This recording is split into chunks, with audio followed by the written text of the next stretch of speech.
जय माँ गंगे।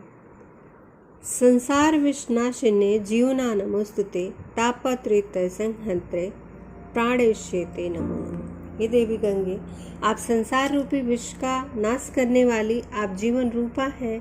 आप अधिभौतिक, अधिदैविक और आध्यात्मिक तीनों प्रकार के तत्वों का संहार करने वाली प्राणों की स्वामिनी है। आपको बार बार नमस्कार। गंगा एक नदी ही नहीं, भारतीय संस्कृति की गौरवशाली पहचान है। भारत के जन जन की आस्था का आधार और देश की प्राकृतिक संपदा है। गंगा को माँ के रूप में पूजा जाता है और ऐसा विश्वास है कि गंगा में स्नान करने से सारे पाप धुल जाते हैं और जीवन मरण के चक्र से मुक्ति मिल जाती है। गंगा भारत की सबसे महत्वपूर्ण नदी है और यह भागीरथी अलकनंदा से मिलकर देवप्रयाग में गंगा नदी का निर्माण करती है।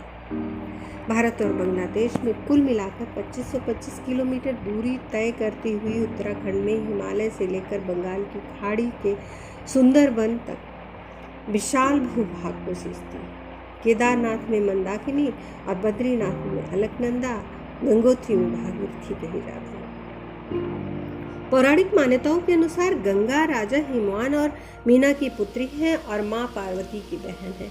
उनका पालन पोषण ब्रह्मा जी के संरक्षण में हुआ था। अपने पितरों को तारने के लिए राजा भगीरथ ने ब्रह्मा जी की कठोर तपस्या की और उन्हें पृथ्वी पर ले आए, किंतु गंगा के तीव्र वेग को देखकर भगीरथ ने शिव से प्रार्थना की कि वे गंगा का वेग कम कर दें। इसीलिए शिव जी ने गंगा को अपनी जटाओं में बांध लिया और वेग को धीमा कर लिया। गंगा एकमात्र ऐसी नदी है जो तीनों लोकों में बहती है, स्वर्ग, पृथ्वी तथा पाताल। इसीलिए तो उन्हें त्रिपथगा कहा जाता है। स्वर्ग में गंगा को मंदाकिनी और पाताल में भागीरथी कहते हैं और धरती पर गंगा। राजा भगीरथ के पूर्वजों का उद्धार करके गंगा जी सागर में जा गिरी और अगस्त मुनि द्वारा सोखे हुए समुद्र में जल फिर से भर गया। भागीरथ के प्रयासों से गंगा के पृथ्वी पर आने के कारण उसे भागीरथी कहा जाता है और अथक प्रयासों तथा उपलब्धियों का वर्णन करने के लिए भगीरथ प्रयास शब्द का प्रयोग किया जाता है। गंगा को जाह्नवी भी कहा जाता है। गंगा का उल्लेख हिंदुओं के सबसे प्राचीन और सैद्धांतिक रूप से सबसे पवित्र ग्रंथ ऋग्वेद में है। देवनवी, विष्णुपदा, शिवाशीष, धारिणी जैसे 108 नाम गंगा जी के हैं। गंगा नदी के पुण्य का ही प्रभाव है कि पातकी मनुष्य भी यहाँ स्नान करके पुण्य श्लोकित हो जाता है। गंगा दशहरा का पर्व 10वीं सदी पूर्व से ही मनाया जाता है और यह माना जाता है कि जब गंगा जी स्वर्ग से पृथ्वी पर अवतरित हुई तो वह ज्येष्ठ मास की शुक्ल पक्ष की 10वीं तिथि थी। तभी से इस तिथि को गंगा दशहरा के रूप में मनाया जाता है।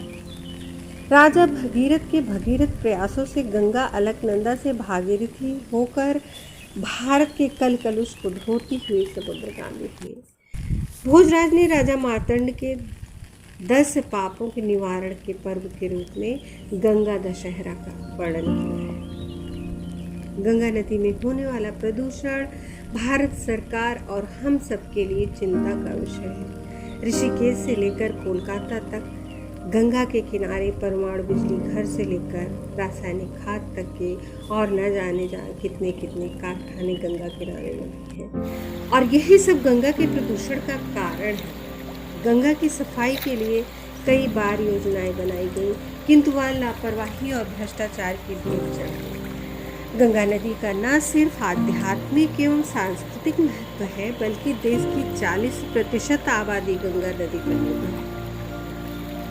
सन 2014 में न्यूयॉर्क के मैडिसन स्क्वायर गार्डन में भारतीय समुदाय को संबोधित करते हुए प्रधानमंत्री माननीय नरेंद्र मोदी जी ने कहा था, अगर हम इसे साफ करने में सक्षम हो गए तो यह देश की 40% आबादी के लिए एक बड़ी मदद साबित होगी। अतः गंगा की सफाई के लिए एक आर्थिक एजेंडा भी है।